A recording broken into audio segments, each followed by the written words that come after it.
लेकिन बारामूला में किस तरह के हालात हैं?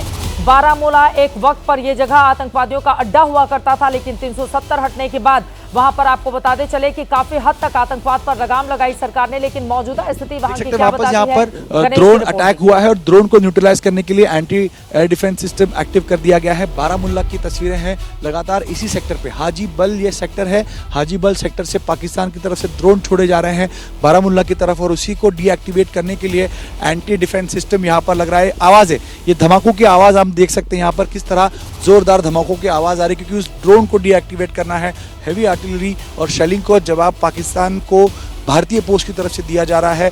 बारामूला की ये तस्वीरें हैं, नौगाम सेक्टर या हाजीबल सेक्टर से ये ड्रोन छोड़े जा रहे थे। इससे पहले भी ये हुआ था और दूसरी बार लगातार यहाँ ड्रोन को डीएक्टिवेट करने के लिए anti air defence system Bharat की तरफ से एक्टिव किया गया है। ये आवाजें सुनिए आप।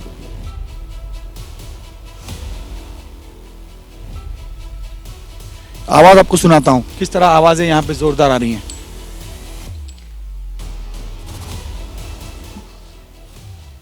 ये भारत का काउंटर है।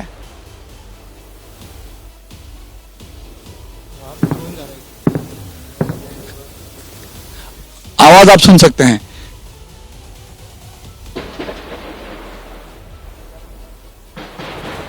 ये देखिए यहां से फायर हो रही है, यहां से फायरिंग आ रही है। यहाँ से ये अपने भारत की तरफ से जवाबी फायर किया जा रहा है। भारत यहाँ जवाब फायर कर रहा है और ये यहाँ पर देखिए दो ड्रोन छोड़े गए थे जिसे न्यूट्रलाइज किया गया और अब यहाँ से भारत की तरफ से जवाबी फायर पाकिस्तान को पोस्ट पर दिया जा रहा है। कैमरामैन दीपेश महाजन के साथ गणेश ठाकुर, एबीपी न्यूज, बारामूला। थोड़ी देर पहले का वीडियो आपने देख लिया, गणेश ठाकुर ने वहां से रिपोर्टिंग करके दी है। चूंकि चारों तरफ घुप अंधेरा है, लेकिन रह रहकर वहां पर भी धमाकों की आवाज सुनी जा सकती है। आपको बताते चले कि अलग अलग हिस्सों से जो तस्वीरें सामने आ रही हैं पाकिस्तान की ओर से। एक बार नीरज का रुख कर लेते हैं। नीरज, क्या ये कोई स्ट्रैटेजी हो सकती है पाकिस्तान की कि अभी तो लगातार वो ड्रोन से अटैक कर रहा है और उसके बाद फिर कुछ बड़ा, क्योंकि क्या कल की तरह ही उसकी ओर से रणनीति बनाकर अंजाम दिया जाएगा? क्योंकि कल वो चारों खाने चित हो गया था, फेल हो गया था। आज उसी रणनीति पर काम करेगा या क्या रणनीति अपनी बदलते हुए पाकिस्तान कुछ और भी फिराक में होगा, जिसके लिए चौकन्ना रहना होगा हमें? बिल्कुल चौकन्ना रहने की जरूरत है, क्योंकि पाकिस्तान की जो कल जो ड्रोन अटैक हुए थे चित्रा, वो 3 फेज में हुए थे। 8:30 बजे से शुरू होकर और 11:30 बजे तक चले थे। तो अभी भारत की जो फोर्सेस हैं वो इस बात को लेकर पूरी तरह सजग है कि पाकिस्तान कहीं और अटैक न करते। लेकिन अभी तक की जो जानकारी मिल पाई है वो 3 जगह पर जो है मुख्य तौर से पाकिस्तान की तरफ से अटैक किए गए हैं।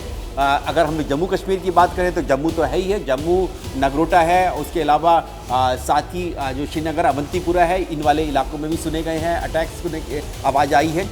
तो और साथ ही जो पंजाब में है, हमने देखा अमृतसर में, पठानकोट में दिखाई दिए हैं, ड्रोन दिखाई दिए और राजस्थान में कुछ जगह पर दिखाई दिए हैं। तो ऐसा लगता है कि पाकिस्तान की तरफ से इस बार जो है जो कल जो करीब 400-500 जो ड्रोन अटैक हुए थे, इतने अटैक नहीं हुए, लेकिन फिर भी पाकिस्तान ने एक बार फिर से हिमाकत की है भारत पर अटैक करने की।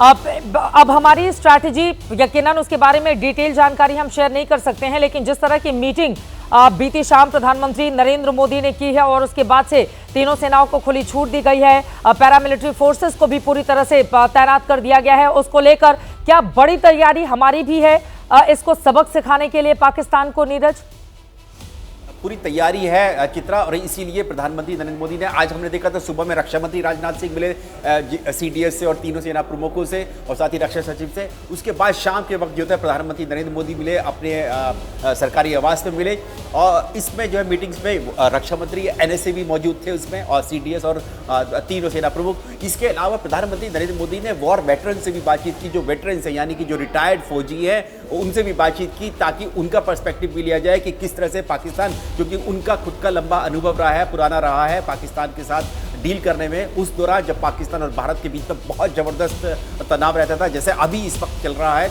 करगिल युद्ध के दौरान भी चला था। तो इसलिए उन्होंने उनसे मुलाकात की और उनसे जानना चाहा कि उनकी क्या राय है पाकिस्तान को सबक सिखाने के लिए, पाकिस्तान के खिलाफ किस तरह की रणनीति अपनाई जाए। उसके लिए ही वॉर वेटरन से भी मुलाकात प्रधानमंत्री नरेंद्र मोदी ने की थी। उसके बाद फिर तीनों सेना प्रमुख, सीडीएस, एनएसए और रक्षा मंत्री राजनाथ सिंह से मुलाकात की। अब उस दौरान मीटिंग के बारे में जानकारी सामने नहीं आई है कि क्या रणनीति, क्योंकि ये सब जितनी भी इंफॉर्मेशन होती है बहुत ही सेंसिटिव इंफॉर्मेशन होती है, क्या डायरेक्शन प्रधानमंत्री मोदी की तरफ से मिल पाया है, तीनों सेनाओं को मिला है, सीडीएस को मिला है कि किस तरह से इस पाकिस्तान पर लगाम कसी जाए और पाकिस्तान की इन करतूतों को लगाम लगी जाए ताकि भारत जो है शांति से रह पाए, इसके लिए ही रणनीति बनी है। लेकिन आगे का जो हमारी जानकारी मिल रही है, हमने आपका जो हमारे फोर्सेस के सीनियर ऑफिसर्स हैं उनसे बातचीत की, उन्होंने कहा कि पूरी रणनीति तैयार की जा रही है कि किस तरह से पाकिस्तान पर इस बार फुल एंड फाइनल अटैक यानी कि निर्णायक प्रहार जो है पाकिस्तान पर किया जाए। और वो बहुत ज्यादा जरूरी भी है निर्णायक प्रहार का, क्योंकि हर रोज अगर आधी रात को उठकर वो ड्रोन अटैक करेगा और फिर हमारे लिए एक अस्थिरता पैदा करने की कोशिश करेगा, तो एक अंतिम प्रहार उस पाकिस्तान पर होना जरूरी है जिसके 2 टुकड़े 1971 में हिंदुस्तान ने, भारत देश ने कर दिए थे।